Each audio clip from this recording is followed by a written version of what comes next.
તો કેમ છો મારા વહાલા વિદ્યાર્થી મિત્રો? મારું નામ છે જયેશ રાઠવા અને તમે જોઈ રહ્યા છો નચિકેત સ્ટડી. મિત્રો, આપણે ગયા વિડીયોની અંદર આપણું ચેપ્ટર નંબર 4 દ્વિઘાત સમીકરણની ખૂબ જ મસ્ત રીતે શરૂઆત કરી હતી. મિત્રો, તેમાં તમને મેં કોન્સેપ્ટ પણ ક્લિયર કરાવ્યા હતા કે ભાઈ દ્વિઘાત સમીકરણ કોને કહેવામાં આવે. અને ત્યાર પછી આપણે સ્વાધ્યાય 4ની અંદર દાખલા નંબર જે આપણને 1 આપ્યું છે ને, જેમાં તમને કેટલાક સમીકરણો આપેલા હતા, એમાં તમારે ચેક કરવાનું હતું કે ભાઈ આ દ્વિઘાત સમીકરણ છે કે નથી. તો મિત્રો, તમે જો એ વિડીયો ન જોયો હોય તો ખાસ જોઈ લેજો. આપણે એ વિડીયોની અંદર મિત્રો 1 થી લઈને 10 દાખલા કરાવેલા છે, જેમાં આપણે દ્વિઘાત સમીકરણ છે કે નથી એ આપણે ચેક કરાવેલું છે. મિત્રો, એવા દાખલા, એવા પ્રશ્નો તમારી એક્ઝામમાં હેતુલક્ષી પ્રશ્નમાં ખાસ પૂછાય છે, એટલા માટે ખાસ એની પ્રેક્ટિસ તમે એકવાર કરી લેજો. હવે મિત્રો, આપણે આ વિડીયોની અંદર આપણું સ્વાધ્યાય 4.1માં દાખલા નંબર 2 જે છે ને, કે આપેલ પરિસ્થિતિઓ, એટલે આપણને પરિસ્થિતિ આપેલી હશે અને એના પરથી આપણે દ્વિઘાત સમીકરણ બનાવવાનું છે. ચાલો, બરાબર છે ને મિત્રો? આપણે એકચ્યુઅલમાં આ જે સમીકરણો ખરા ને, એટલે કે આ જે વાક્ય ખરા ને, બરાબર છે, આ વાક્ય પરથી સમીકરણ બનાવવાના પણ આવશે અને સમીકરણને આપણે ઉકેલવાના પણ આવશે, બરાબર? એટલે એવા દાખલા પણ આવી શકે છે. પણ એના કરતાં મિત્રો પહેલાં આપણે સમીકરણ બનાવવાનું કેવી રીતના ને એ શીખવું પડે. અને સમીકરણ બનાવવું એ જ ખૂબ ઇમ્પોર્ટન્ટ છે અને એ જ ખૂબ મહત્ત્વનું છે. બાકી એના ઉકેલ મેળવવા એ તો તમને આવડતા જ હશે. ધોરણ 9માં શીખી ગયા છે આપણે અવયવીકરણની રીત, ધોરણ 8માં પણ આવતી હતી અવયવીકરણની રીત. બસ એ જ છે, બીજું કાંઈ નવું નથી કરવાનું. એટલે આપણા માટે મિત્રો આ ચેપ્ટરની અંદર આવી રીતે રકમમાં તમને આપેલી હશે, તો રકમ પરથી તમારે સમીકરણ કેવી રીતે બનાવવું એ સૌથી વધારે ઇમ્પોર્ટન્ટ છે. અને એ મિત્રો તમને હું અત્યારે શીખવવાનો છું, તો ખાસ ધ્યાન આપી દેજો. ચાલો, શરૂઆત કરી દઈએ છીએ આપણે. આપણો દાખલા નંબર 1 વાંચીએ આપણે કે પિતા અને પુત્રની હાલની ઉંમરનો સરવાળો કેટલો છે? ઉંમરનો સરવાળો આપણને આપ્યો છે અત્યારે 52 વર્ષ આપેલો છે. હવે 10 વર્ષ પહેલાંની તેમની ઉંમરનો ગુણાકાર 60 વર્ષ છે, તો તેમની હાલની ઉંમર શોધવી છે. મિત્રો, દ્વિચલ સુરેખ સમીકરણ હોત ને તો આપણે પિતાની ઉંમરને x ધારતા અને પુત્રની ઉંમરને y ધારતા. આ દ્વિચલ સુરેખ સમીકરણ નથી, આ દ્વિઘાત સમીકરણ છે. એટલે આમાં આપણે ખાલી એક જ ચલ કરીને બધું કામ પૂરું કરવાનું છે, બરાબર છે? ચલો સમજાવું. ધારો કે આપણે પિતા અને પુત્રની હાલની ઉંમર શોધવી છે ને, તો અત્યારે કોઈ પણ એકની ઉંમર ધારી લઈએ આપણે. જેમ કે ધારો કે પિતાની ઉંમર આપણે x ધારી લઈએ. સમજો ખાસ. ધારો કે પિતાની ઉંમર x વર્ષ છે. ધારો કે પિતાની ઉંમર કેટલી છે? x વર્ષ છે. ખાસ સમજો, x વર્ષ છે. તો એના છોકરાની ઉંમર કેટલી હશે? તો કે y વર્ષ. એવું ના કરતા પાછા, બરાબર ને? y વર્ષ કરતા નહીં. જોજો ખાસ, પિતાની અને પુત્રની બંનેની ઉંમરનો સરવાળો કરો તો કેટલા આવે છે? 52. જોજો ખાસ, અહીંયા લખું છું, મેં અહીંયા રફમાં કામ કરું છું કે જો પિતા પ્લસ પુત્ર એની બંનેની ઉંમરનો કેટલો છે સરવાળો? 52. પિતાની ઉંમર કેટલી છે અત્યારે? x. પુત્રની ખબર નથી અને 52 ના 52. તો પુત્રની ઉંમર મેળવવા માટે મિત્રો આપણે 52માંથી આ x ને માઇનસ કરવા પડે. તો આ મળી ગઈ આપણને પુત્રની ઉંમર. તો લખવાનું કે પુત્રની ઉંમર કેટલી થશે? તો કે 52 માઇનસ x થશે. 52 માઇનસ x વર્ષ થાય છે. ક્લિયર છે બધાને? આટલી વસ્તુ બધાને ક્લિયર થઈ ગઈ હશે મિત્રો કે આપણે કેવી રીતે ધારવાનું છે. ચલો, હવે એના પછી આપણે આગળ વાંચીએ કે શું આપેલું છે.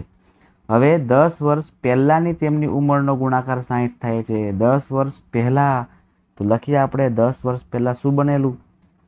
10 વર્ષ પહેલાં.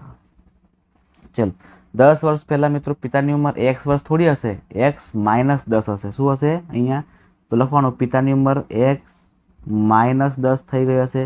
એવી રીતે જે પુત્ર છે ને, પુત્ર એની ઉંમર પણ 10 માઇનસ થઈ ગઈ હશે. એટલે અહીંયા 52 માઇનસ x અને પાછા માઇનસ 10 કરવાના, કારણ કે માઇનસ 10 થઈ જાય ને, ઓછી થઈ જાય. અને એનો ગુણાકાર કેટલો આવે છે? બંનેનો ગુણાકાર આપણને 60 આપેલો છે.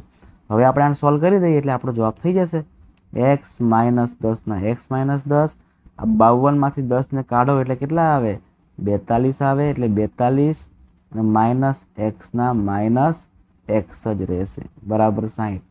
ચલો મિત્રો સોલ્વ કરીએ છીએ આપણે આને હવે x ગુણ્યા 42 કરો તો કેટલા આવે તો કે 42x આવે 42x આવે અને એવી રીતે x ગુણ્યા -x કરો એટલે -x² થાય 42 ગુણ્યા 10 કરો એટલે -420 થાય અને 10 ગુણ્યા x કરો એટલે માઇનસ માઇનસ પ્લસ આ 10 પણ માઇનસ ને માઇનસ x એટલે માઇનસ માઇનસ પ્લસ 10x થાય બરાબર અહીંયા 60 થશે ચલો -x² ને આગળ લઈ લેવાના છે આપણે એટલે -x² plus 42x plus 10x એટલે પ્લસ પ્લસ પ્લસ જ થશે એટલે 42 પ્લસ 10 કરો એટલે 52 થશે એટલે 52x આ 420 અંદર જ છે બરાબર ને અને 60 ને મેં અંદર લઈ આવું તો 420 પણ માઇનસમાં 60 પણ માઇનસમાં માઇનસ માઇનસ પ્લસ થાય એટલે કે -420 પ્લસ 60 કરો એટલે 480 થશે પણ માઇનસમાં અને અહીં શું છેલ્લે કંઈ નહીં વધે એટલે 0 બરાબર છે મિત્રો આપણે જગ્યા ઓછી હતી એટલે આપણે ડાયરેક્ટ શોર્ટકટમાં કર્યું છે તમને ખબર ના પડે તો તમે લોકો એક સ્ટેપ વધારીને પણ કરી શકો છો બરાબર છે પણ તમારે મિત્રો હંમેશા આવી રીતે શોર્ટકટમાં થાય ને એવી રીતે ટેવ પાડવાની છે જેથી આપણો ટાઈમ બચી રહે બરાબર છે બધાને ક્લિયર થઈ ગયું છે ને આટલી વસ્તુ તો આ બની ગયું આપણું સમીકરણ એકચ્યુઅલમાં આપણે આની પરથી ઉંમર શોધી શકીએ છીએ પણ અત્યારે કરવાની કોઈ જરૂર છે નહીં અત્યારે આપણને માત્ર ને માત્ર સમીકરણ ખાલી બનાવવાનું જ કીધું છે બરાબર છે ને ચાલો આગળ વધીએ છીએ આપણે હવે દાખલા નંબર બીજો જો એક લંબચોરસનું ક્ષેત્રફળ આપણને આપ્યું છે 21 મીટર સ્ક્વેર અને તેની પરિમિતિ આપણને આપેલી છે 20 મીટર તો તેની લંબાઈ અને પહોળાઈ આપણે શોધવાની છે ચાલો ધારી લઈએ ફરીથી કે ભાઈ લંબાઈ x છે ધારો કે લંબાઈ એની કેટલી છે મિત્રો x મીટર છે તો પહોળાઈ કેટલી છે કહો ચલો મને હવે જણાવો તો કોને ખબર પડી કે નથી પડી હજી નથી પડી ચલો વાંધો નહીં લખી દઈએ પહેલાં પહોળાઈ તો તમે સમજાવો મિત્રો જોજો આપણને શું ખબર છે પરિમિતિ આપણને ખબર છે ને આપણને પરિમિતિ તો આપેલું છે તો લખવાનું અહીંયા જોજો ખાસ કે પરિમિતિ બરાબર 2 ગુણ્યા લંબાઈ વત્તા પહોળાઈ પરિમિતિ આપણને ખબર છે કેટલી 20 બરાબર 2/2 ગુણ્યા લંબાઈ આપણને ખબર છે x અને પહોળાઈ આપણને ખબર નથી આ 2 ને છેદમાં લઈ આવો એટલે 20/2 કરો એટલે 10 થઈ જશે 10 બરાબર x પ્લસ પહોળાઈ તો પહોળાઈ મેળવવા માટે x ને આગળ લઈ આવો તો માઇનસ થશે એટલે 10 માઇનસ x બરાબર પહોળાઈ મળી ગયું ને પહોળાઈ આપણને કેટલી આવશે પહોળાઈ આપણી 10 માઇનસ x મીટર ક્લિયર છે બધાને ચાલો આને રફ કરી દઈએ છીએ આપણે કંઈ જરૂર નહીં અત્યારે હવે શું છે હવે લંબચોરસ ક્ષેત્રફળ 21 આપણને આપ્યું છે બધાને ખબર પડી જાય હવે કે ભાઈ લંબચોરસ ક્ષેત્રફળનું સૂત્ર શું આવે બોલો તો ચલો લંબચોરસનું ક્ષેત્રફળ બરાબર લંબાઈ ગુણ્યા પહોળાઈ ચલો ક્ષેત્રફળ આપણને કેટલું આપ્યું છે અહીંયા 21 આપેલા છે તો 21 રહેવા દેવાના છે બરાબર લંબાઈ આપણને x આપેલી છે અને પહોળાઈ આપણને 10 માઇનસ x આપેલી છે 21 બરાબરના બરાબર 10 ગુણ્યા x કરો એટલે 10x થઈ જાય માઇનસ x ગુણ્યા x એટલે x² થઈ જશે આ બંને કિંમતને આગળ લઈ આવો એટલે -x² છે મિત્રો એ પ્લસ x² બનશે પ્લસ 10 છે માઇનસ 10x બનશે અને આગળ તો 21 છે જ એટલે 21 બરાબરની પાછળ કંઈ નહીં વધતું એટલે 0 વધે તો આ થઈ ગયું મિત્રો આપણું સમીકરણ રેડી બરાબર ને x² માઇનસ 10x પ્લસ 21 આપણો જવાબ થાય છે ચાલો ધીરે ધીરે આપણે આગળ વધી રહ્યા છે મિત્રો દાખલા નંબર ત્રીજો જોવો ચાલો હવે બે ક્રમિક પ્રાકૃતિક સંખ્યાઓના વર્ગોનો સરવાળો ખૂબ જ સિમ્પલ દાખલો છે પ્રાકૃતિક સંખ્યા તો બહુ સિમ્પલ ધારવાની છે ધારો કે એક સંખ્યા આપણી x છે ધારો કે એક સંખ્યા x છે બરાબર ને તો એની પછી ક્રમિક કઈ સંખ્યા આવતી હશે બોલો તો તેની પછીની ક્રમિક સંખ્યા કઈ આવતી હશે ચલો બોલો તો હું તમને એવું કહું કે 3 તો 3 પછી શું આવે 4 તો 3 માંથી 4 બન્યા કેવી રીતે તો કે 1 આપણે ઉમેર્યા બરાબર ને એટલે આવી રીતે આપણે આગળની સંખ્યામાં 1 ઉમેરીએ છીએ એટલે કે x + 1 થશે એક સંખ્યા એક્સ છે, બીજી સંખ્યા x+1 છે, આ બંનેના વર્ગોનો સરવાળો 365 થાય છે. ચલો કરી દઈએ. બંને સંખ્યાના વર્ગ એટલે કે પહેલાં આ એક્સનો પણ વર્ગ કરવાનો અને બીજી સંખ્યા એટલે કે x+1નો પણ વર્ગ કરવાનો અને એનો સરવાળો કરો છો ને સરવાળો તો આપણને 365 મળે. ચાલો કરી દઈએ છીએ આપણે. પહેલાં એક્સનો સ્ક્વેર એટલે કે એક્સનો સ્ક્વેર જ થશે પ્લસ એક્સનો પહેલા પદનો સ્ક્વેર એટલે કે x² પ્લસ 2 ગુણ્યા પહેલું બીજું પદ એટલે કે 2x પ્લસ અહીંયા એકનો વર્ગ એક જ થશે અને 365ના 365 જ રહેશે. તો x² પ્લસ x² એટલે કે 2x² પ્લસ 2xના 2x પ્લસ 1ના +1 આને અંદર લઈ આવો તો -365 થશે. ચલો હવે ફરીથી કરીએ છીએ. અહીંયા 2x² પ્લસ 2x એક પ્લસમાં છે 365 માઇનસમાં છે એટલે માઇનસ પ્લસ માઇનસ થાય -364 થશે અને આ બાજુ કંઈ નહીં એટલે 0 વધશે. તમે ખાસ જોજો મિત્રો, અહીંયા જ્યારે પણ કોમન નીકળે ને તો કોમન તમારે કાઢવાનું છે. જો આમાંથી 2 અહીંયા 2 આપેલા છે અને અહીંયા 364 આપેલા છે આપણને, એટલે મિત્રો આમાંથી આપણે કોમન ઇઝીલી કાઢી શકીએ છીએ. બરાબર છે ને? આમાંથી પણ 2 નીકળી શકે, આમાંથી પણ 2 અને આમાંથી પણ 2. ચલો તો 2x² 2x² ભાગ્યા 2 તો શું આવશે? અહીંયા x². ફરી 2x ભાગ્યા 2 એટલે માત્ર ને માત્ર x. 364ના અડધા કરીએ છીએ આપણે. હવે 364ના આપણે અડધા કરીએ છીએ એટલે 2 એકા 2, 1 વધશે, 2 અઠા 16 અને 4 એટલે 2 182 આવે છે. 182 આવે છે આના અડધા. આ થઈ ગયો મિત્રો આપણો જવાબ. x² પ્લસ x માઇનસ 182 બરાબર 0. આ આપણું સમીકરણ અત્યારે એકચ્યુઅલમાં બની રહ્યું છે. ચલો આગળ જઈએ છીએ આપણે. હવે થોડુંક વધારે ઇમ્પોર્ટન્ટ છે, ખાસ આમાં ધ્યાન આપી લેજો. હા ને, એક ટ્રેન તેને સામાન્ય ઝડપે 63 કિમી કલાક 63 કિમીનું અંતર કાપે છે અને ત્યારબાદ ઝડપમાં 6 કિમીનો વધારો કરે છે ને તો બાકીના 72 કિમી અંતર કાપવા માટે 72 કિમી કાપે છે. સમગ્ર મુસાફરીમાં 3 કલાક સમય લે છે તો સામાન્ય ઝડપ શોધવી છે. ચાલો આપણે કરીએ છીએ આને. સૌથી પહેલાં મિત્રો તમે સમજો કે જ્યારે પણ દાખલા પૂછાય ને આવી રીતના ઝડપ હોય, અંતર હોય, તમારે એક વસ્તુ ક્લિયર કટ રાખી દેવાનું છે. તમારે હંમેશા સમય જ શોધવાનો છે. બરાબર ને? તમારે હંમેશા સમયનું સૂત્ર બનાવવાનું છે. યાદ રાખજો, દાખલા જ્યારે પણ પૂછાશે અંતરના અને ઝડપના, તમારે હંમેશા સમયનું જ સૂત્ર બનાવવાનું છે. સૂત્ર શું છે સર કહો તો અમને? હા કહું ને. ચલો સૂત્ર છે એકચ્યુઅલમાં આવી રીતે: ઝડપ બરાબર અંતર છેદમાં સમય, જે તમારા ધોરણ 9માં આવી ગયું છે. આપણે સૂત્ર કોણ બનાવવું છે? સમયનું બનાવવાનું. સમયને અહીંયા લઈ આવવાનું, ઝડપને અહીંયા લઈ આવવાનું. તો સમય બરાબર અંતર તો ત્યાંનું ત્યાં ચોંટ્યું રહેશે, ખાલી ઝડપ અહીંયા આવી જશે. બરાબર છે ને? ચાલો કરીએ આપણે. એટલે અંતર પહેલાં અને ઝડપ નીચે. હવે અહીંયા આપણે સૌથી પહેલી જે હતી ને અહીંયા કે સામાન્ય ઝડપે, તો કેટલી ઝડપ સામાન્ય છે? તો કે આપણે ધારો કે x છે, લખીએ ધારો કે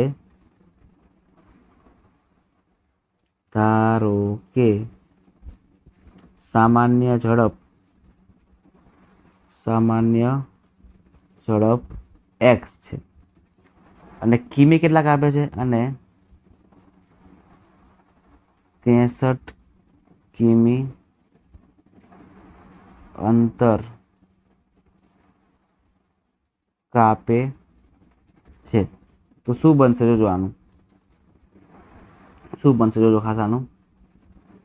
જો સમય તો લખવાનો સમય બરાબર અંતર ઉપર આવશે તો અંતર કેટલે છે? અહીંયા 63 છે અને કેટલા ઝડપ છે? તો કે x છે. તો અત્યારે મિત્રો આપણે આને બોક્સમાં પેક કરી દઈએ છીએ કેમ કે આ આપણને કામ લાગશે લાસ્ટની અંદર. બરાબર છે. હવે શું કરીએ છીએ? જોજો હવે આપણે મિત્રો ઝડપમાં 6 કિમીનો વધારો કરીએ છીએ. તો સેમ વસ્તુ ફરી લખવાનું કે ભાઈ સમય બરાબર ઝડપ જે હતી x, ત્યાં શું આવશે? હવે x પ્લસ 6 અને અંતર કેટલું કાપે છે? આ વખતે 72 કાપે છે. બરાબર ને? જો 6 કિમી ઝડપ વધે છે ત્યારે અંતરે 200 કાપે છે. તો આપણને આને બોક્સમાં પેક કરી દઈએ. આને આપણે બોક્સમાં મિત્રો પાક કરી દઈએ છે. ચલો હવે શું કરીશું? તો હવે આ બંને સમય, આ સમય અને આ સમય થઈને કુલ સમય કેટલો લાગે છે? આપણને 3 કલાક લાગે છે. તો ગોઠવણી કરીએ આની હવે, અને એટલે આપણું આ પૂરું થશે. જો પહેલું છે આપણું 63/x પ્લસ 72/x પ્લસ 6 બરાબર 3 છે. જોજો ખાસ, આ 63નો ગુણાકાર અહીંયા બંને જગ્યાએ કરવાનો અને એક્સનો ગુણાકાર આપણે અહીં કરવાનો. બરાબર છે? જોજો કરું છું, ખાસ ધ્યાન આપજો. અહીંયા 63 ગુણ્યા એક્સ એટલે અહીંયા 63x થશે. એવી રીતે 63 ગુણ્યા મિત્રો જો આપણે 6 કરીએ ને તો કેટલા આવે? ચલો કરીને ચેક કરીએ આપણે. 63 ગુણ્યા 6, 6 તરી 18, 6 છાય 36 ને 37, 378 આવે છે. 378 આવે છે. પ્લસ હવે એક્સનો ગુણાકાર કરો 72 સાથે એટલે કે અહીંયા 72x થશે. છેદમાં છેદનો ગુણાકાર કરવાનો એટલે કે અહીંયા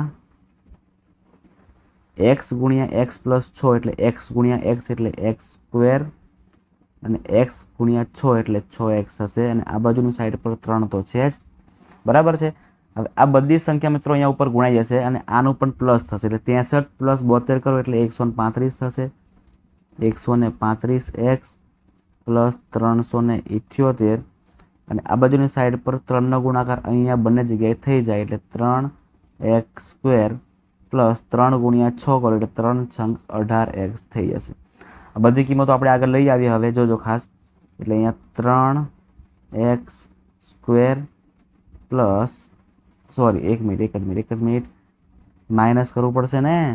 આ 3x સ્ક્વેર શું બનશે હવે? માઇનસ 3x સ્ક્વેર, આ પ્લસ 18 છે ફરી માઇનસ 18x બનશે.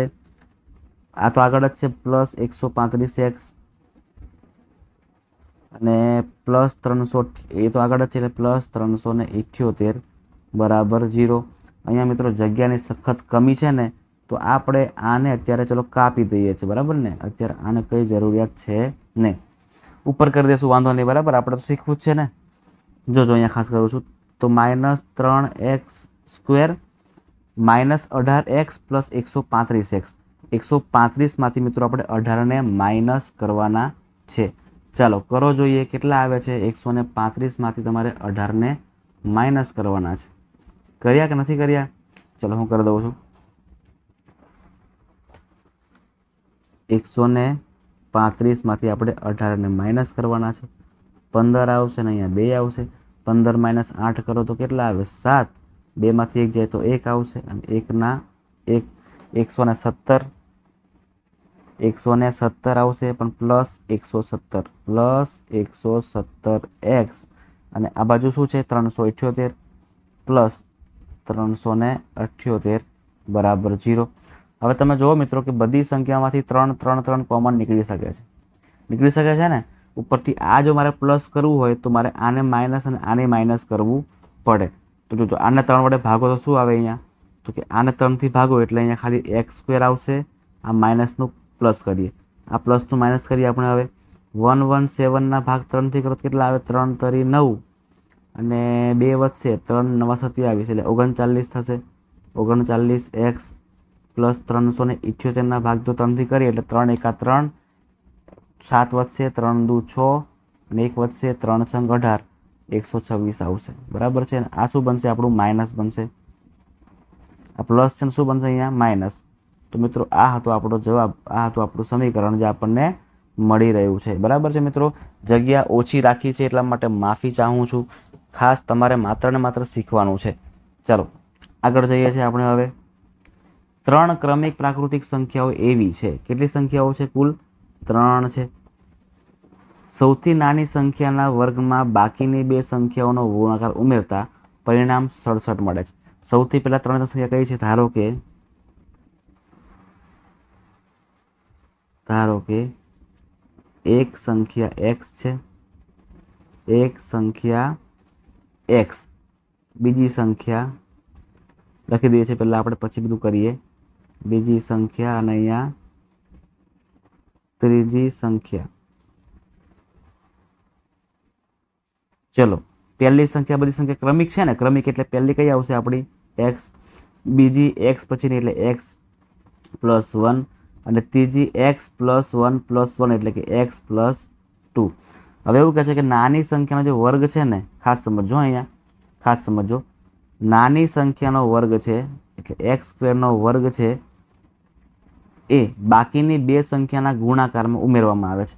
બાકીની બે સંખ્યાનો ગુણાકાર કરવાનો છે આપણે અહીંયા, એટલે કે એક્સ પ્લસ 1 અને એક્સ પ્લસ 2 આના ગુણાકારમાં આપણે ઉમેરવામાં આવે છે તો આપણને 67 મળે છે. બસ તો હવે આને સોલ્વ કરી દઈએ આપણે. એક્સ સ્ક્વેરનો એક્સ સ્ક્વેર જ આવશે, પ્લસનો પ્લસ, એક્સ ગુણ્યા એક્સ એટલે એક્સ સ્ક્વેર, એટલે એક્સ ગુણ્યા 2 એટલે 2x. એવી રીતે અહીંયા 1 ગુણ્યા એક્સ કરો એટલે માત્ર ને માત્ર એક્સ, પ્લસ 1 ગુણ્યા 2 કરો એટલે 1 દુ દુ બરાબર 67. X square plus x square કરો એટલે 2x square, 2x plus x એટલે 3x. આ 67 ને અંદર લઈ આવો એટલે 2 માઇનસ 67 એટલે કે માઇનસ 65 બરાબર 0 થાય છે. તો મિત્રો આ થઈ ગયો આપણો જવાબ.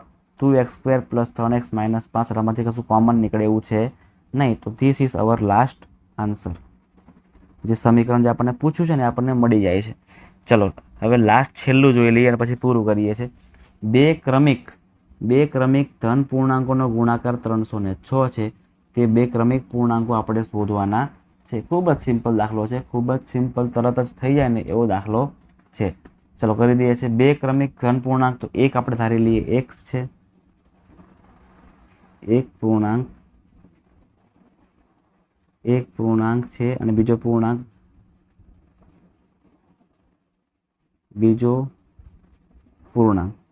ચલો એક પૂર્ણાંક આપણો એક્સ છે અને બીજો પૂર્ણાંક ક્રમિક જ છે ને, એટલે કે એક્સ પ્લસ 1 લેવાનું. આ બંનેનો શું કરતા, ગુણાકાર કરતા આપણને 306 મળે છે. તો પહેલો પૂર્ણાંક એક્સ, બીજો પૂર્ણાંક એક્સ પ્લસ 1, બંનેનો કરીએ ગુણાકાર તો આપણને 306 મળે છે. જો કરીએ છીએ. હા, એક્સ ગુણ્યા એક્સ કરો તો કેટલા આવશે, એક્સનો સ્ક્વેર, પ્લસ એક્સ ગુણ્યા 1 કરો તો ખાલી એક્સ આવે, અને આને અંદર લઈ આવો તો માઇનસ 306 થઈ જાય બરાબર 0. બસ આમાં કશું વધારે કરવાની જરૂર છે નહીં. આ આપણો જવાબ થઈ ગયો છે મિત્રો. આપણો પૂરેપૂરો પરફેક્ટલી આન્સર થઈ ગયો છે. તો મિત્રો અહીં આપણે આ વિડીયોની અંદર તમામ કે સૂત્રને, સમીકરણને કેવી રીતે બનાવવાના, વાક્યને કેવી રીતે વાંચવાનું, બરાબર, આ બધી વસ્તુ મિત્રો આપણે આ વિડીયોમાં સમજ્યા છે. અને આ ખરેખર ખૂબ જ ઇમ્પોર્ટન્ટ છે. તમારે મિત્રો ખાસ જોઈ લેવાનું છે એકવાર, અને રાતે ફરી તમારે પ્રેક્ટિસ પણ કરવાની છે. તો જે પણ વિદ્યાર્થીઓ ચેનલ પર પહેલી વાર આવી રહ્યા છે, પહેલી વાર વિડીયો જોઈ રહ્યા છે, તો એ તમામ વિદ્યાર્થીઓ મિત્રો ચેનલને સબસ્ક્રાઈબ કરી નાખજો જો ન કરી હોય તો. કારણ કે મિત્રો તમારા માટે આખી પ્રેક્ટિસ બુક આપણે સોલ્વ કરાવવા માટે જઈ રહ્યા છે, જે તમને તમારી બોર્ડની એક્ઝામમાં અને તમારી નોર્મલ એક્ઝામમાં પણ તમને ખૂબ જ હેલ્પફુલ થઈ રહેશે. તો ખાસ ચેનલને સબસ્ક્રાઈબ કરી નાખજો, વિડીયોને તમારા ફ્રેન્ડ સર્કલમાં શેર કરી આપજો, અને ખાસ મિત્રો જરૂરથી મને કોમેન્ટ કરજો કે તમને આ મારો વિડીયો કેવો લાગ્યો.